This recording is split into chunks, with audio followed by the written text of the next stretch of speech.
Well, good morning, everyone. Welcome to the Life Investigative Podcast on this ninth day of June 2024.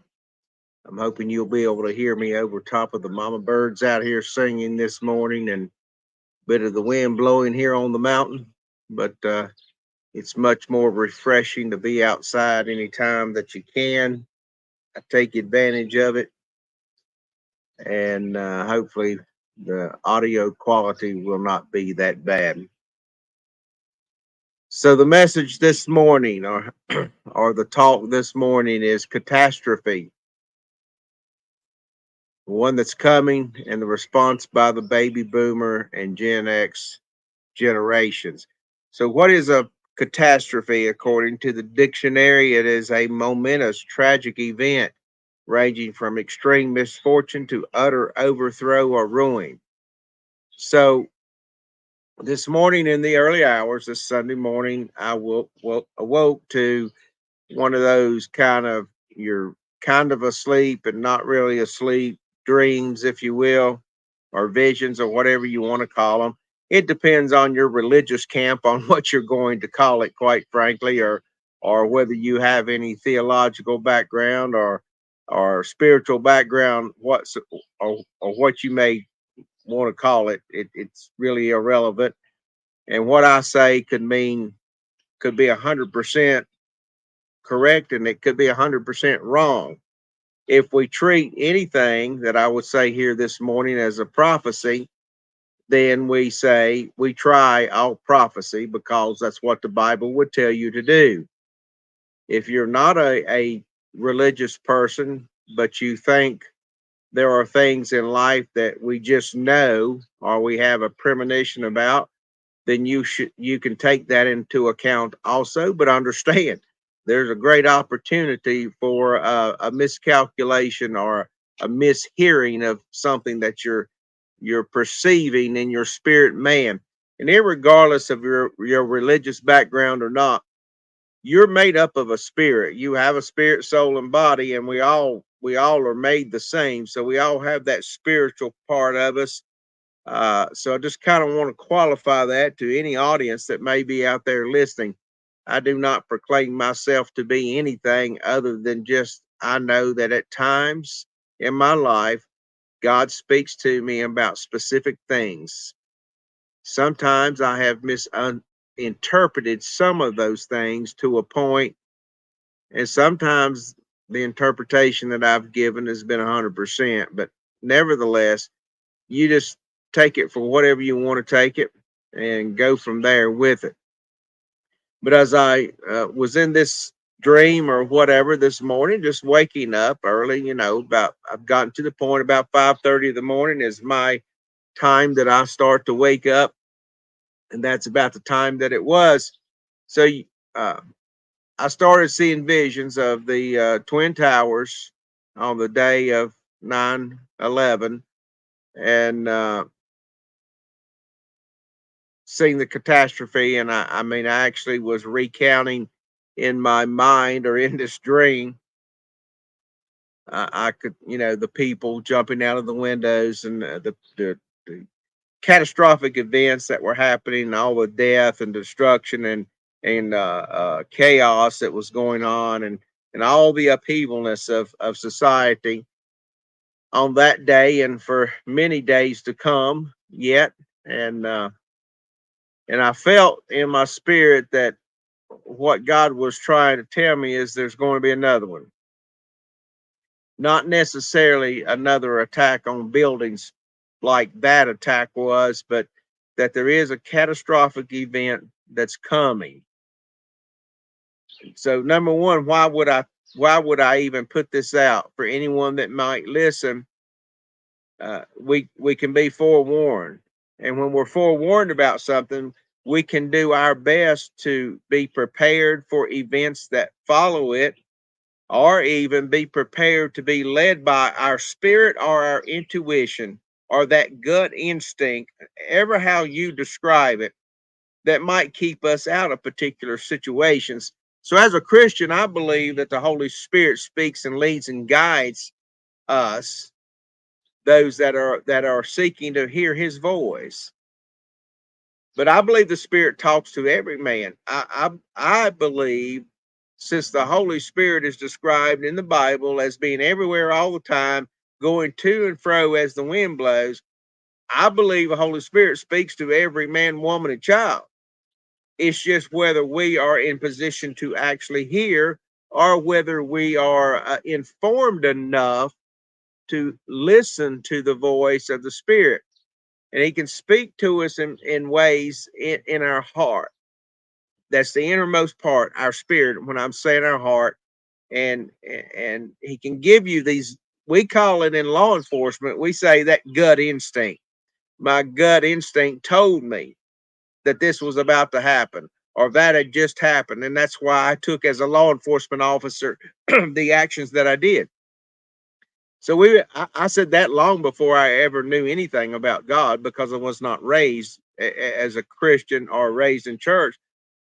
So I had many years in law enforcement before I ever came to the realization of knowing who Christ was and beginning to build a relationship with Him.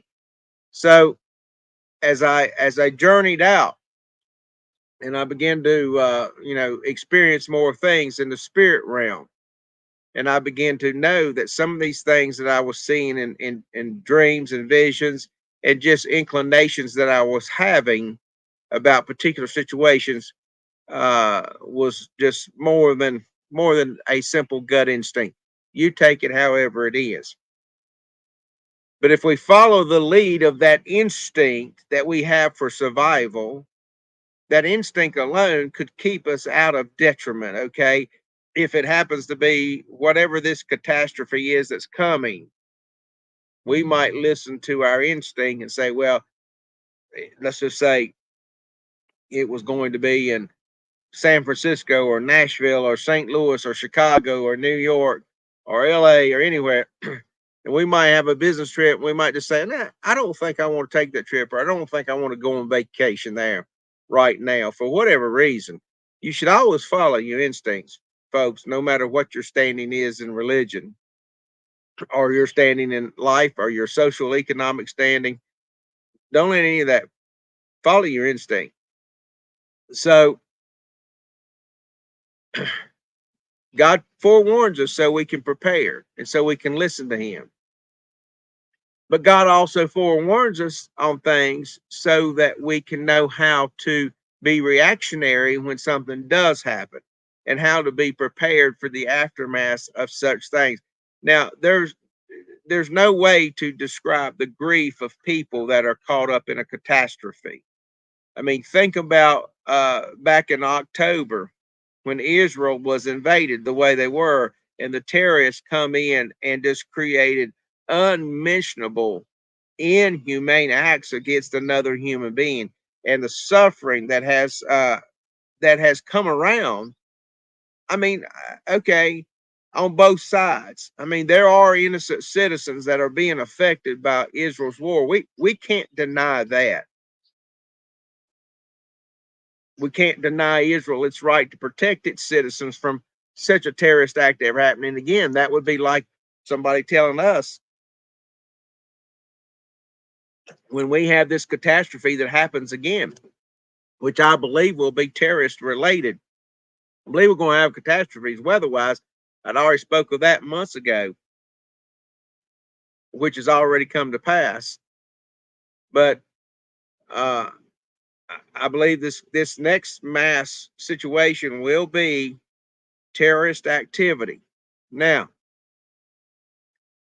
what's going to happen, and where's it coming from? Well, our first thoughts would be, now I don't know where it's coming from. I didn't see that in my dream, and I didn't hear any voice of the Spirit say anything about where exactly it's coming from. I just have to make some presumptions. So we know, with terrorists that were already, the people that hate America, the United States of America, irregardless of where they've come from, there are people all over the world, not just in the Middle East. There are people all over the world that hate America. There are people all over the world that want to destroy America and Americans. There are people all over the world that want to take over the United States of America and dictate to freedom loving Americans, God loving Americans, how to live. That's not a surprise. And we know for years and years there have been spies here, there have been cells here, there have been sleeper cells. Now we know with the issues at the borders, and I'm talking north and south, the openness of the borders, the people that are coming across that have already been identified by our own federal government and the FBI and Homeland Security as terrorists, and we don't know where they're at. We know that the goal was not to come here and have a better life. Their goal was to come here and destroy life.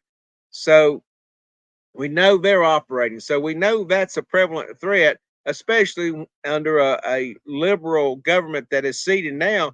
When it comes out and tells you there is a prevalent threat, then you know you can probably pretty much guarantee there's a prevalent threat. Doesn't necessarily have to be that way. There could be internal organizations working. There could be a conspiracy within our own government as far as that goes. A government and military officials that have decided uh, a dictatorship would be better than all this mess that's going on in the elections now.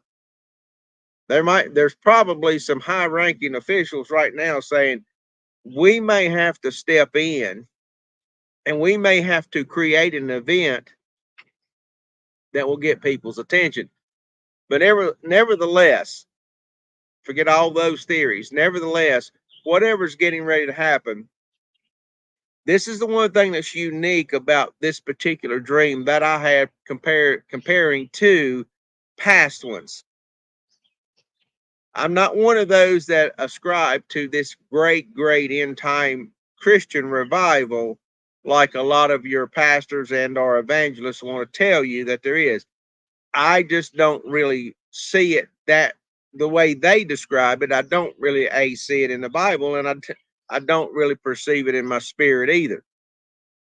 But I do believe there's going to be a resurgence here, and I don't necessarily believe this resurgence is coming, as many of the right wing Christians want to say, from the movement of the church and the building and the glorifying of the church. Now, God's church, I don't disagree, should be built up and glorified because we're talking about deity. We're talking about a divine entity. I call him Jesus Christ. And there's no doubt that his kingdom, to us who believe in him, we were told, build that kingdom. No ifs, no ands, and no buts about it. Clear marching orders. But I don't necessarily believe it. This resurgence for America will come from the right wing. Here's what I was perceiving. And as I spent some time communing with God this morning early, I came out here on the deck and just spent some time trying to discern out what God was saying to me at that particular time about this particular situation. And the one thing I began to feel the inclination of the spirit was that the response to this situation is going to happen. There's going to be a catastrophe, America. It is coming. It is coming. However, unique to what I generally see, this one is going to have a response from two generations that I mentioned here, the baby boomers and the Gen X's that came after us. I'm a baby boomer. So if you were born between 1946 and 1964, you are considered the baby boomer generation. Now, baby boomers are, you know, I'm on the younger edge of that baby boomers. A lot of baby boomers have already passed on, but about 60% of our U.S. Congress now and Senate is made up of baby boomers still. So we know they are looking at aging related issues and medical related issues, or they should be. And they have the influence and they have the money. So baby boomers still have some say so in life, even though we are feeling like we've been put aside and we've started to grow silent. This catastrophe is going to reactivate us. I believe that our generation and Gen X, those born from 64, 65 on up to 80, uh, 80 something, let's see, 75, about 80, 81-ish. Uh, Now your Gen X, y'all were kind of just caught lost out there in the middle. Your generation just kind of was almost silent. And I don't know if you've ever heard people talk about the middle child syndrome, the middle child always gets overlooked, et cetera, et cetera. Y'all, if you ascribe to that train of thought, you guys, as related to historical events, is what the baby boomer generation has that one pinpoint historical event, the end of World War II. We are the only ones that really have that significance, except for the generation after Gen X, my children's generation, the millennials. You had the life defining event of 9/11 happen if you were 4 or 5 years old at that time, anyway. And then you grew up with it, just like I grew up with Vietnam, the Vietnam War. You've grown up with 9/11 and then the wars in the Middle East. So you kind of are close to the baby boomers, you millennials.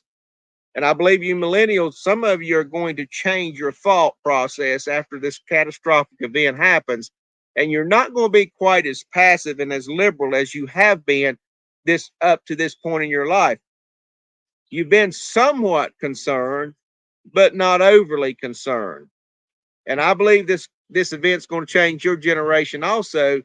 But I believe the leaders that's going to come in this unified response to this catastrophe that's getting ready to happen will be led by the baby boomers are going to say, I'm old, but I'm not stupid. I don't have the energy that I used to have, but I still do have some. And I have a voice to speak out, and I have some finances to put towards it. And I have, most of all, I have wisdom to give. Folks, you gain wisdom with age. And then you Gen Xers, you've kind of just been right there in the middle. You're not really said a lot. I think you're going to activate after this one. I think the baby boomers, the Gen X generations are going to come together and lead a movement that will give resurgence to America after this attack, a catastrophic event that's going to happen. And I believe you will reach out to, and you millennials are going to be easier to persuade in this event, in this movement of your obligations, both as an American national and just as a moral person, whether you're a Christian or not. I believe you're going to see left and right come together. In other words, a lot of people that's been on the far right is going to change their mind about some things. A lot of people on the left are going to change their mind about things. And there's going to be this merging come together, sort of in a middle ground road is going to start to happen in America. Because you're going to realize now whether God is just going to deal with you all individually because he's a big God and he can, I don't know, or whether it's just the wisdom that God has already instilled in you that you didn't really know God instilled there, but you know it's coming from somewhere. I'm not talking about education, I'm talking about wisdom. There's two different things. And I believe you're going to merge together and you're going to say, okay, politicians, Democrats, Republicans, et cetera, et cetera.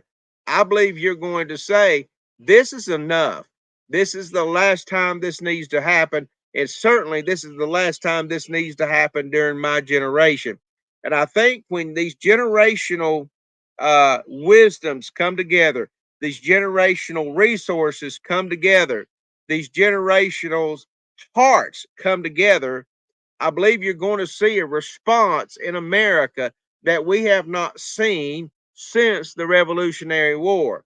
I believe you will see a united response to the catastrophic events that are going to happen by normal, everyday Joe and Sally. Okay. We are the forgotten one. Even if you're highly educated, and maybe you even have millions of dollars in resources and you're doing well in life, but your voice is still not being heard. you're still being overlooked. And this country is still going in directions that you don't want it to go in. I believe you're going to unite. Now, the problem's going to be after this catastrophic event, there will be people that in the religious circles that try to take it over.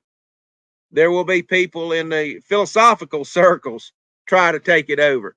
There will be people in the educational environment try to take it over and say, no, this is the way it needs to be. Listen to me, please, America. You have a common ground to stand on. You have a common ground to stand on. And you know what it is? It's not your freedom of religion. It's not your freedom to own a gun. It's your essence to just be a free individual that can go out here and live your life, respect those around you, and have those respect you, including your government. And as you go about your daily duties, knowing that efforts and principles and policies and protection is in place to allow you the most peaceful life possible to man, at least for a season. There will always be wars. There will always be rumors of wars until the end of the end. There will always be.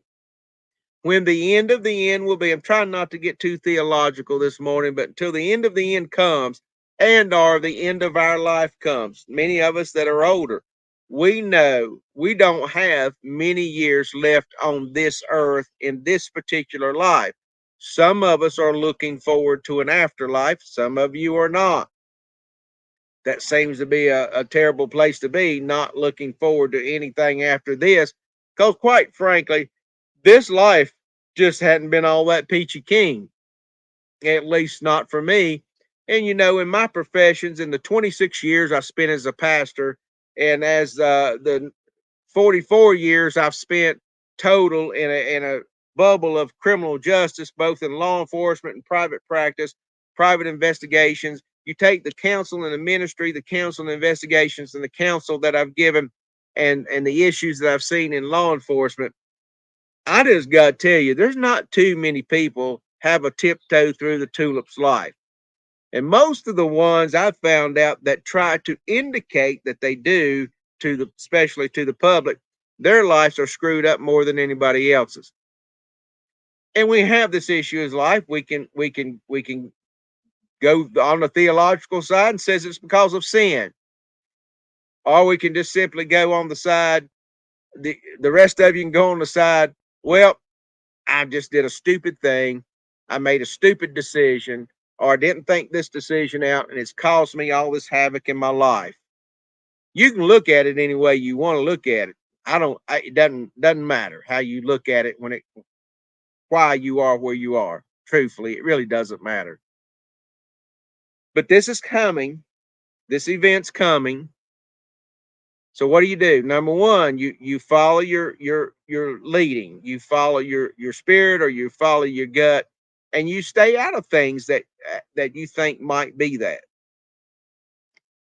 The number two thing is you do everything you can do for natural preservation.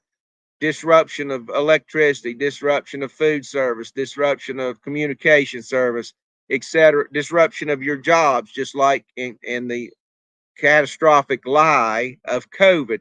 You you do things to prepare for survival as much you can, but then you're going to be prepared mentally for this, and you say, okay, what can I do to be a part of the change and response to what just happened to me and my fellow American citizens now that are highly grieved for those that are caught up in it, and there are going to be lives lost.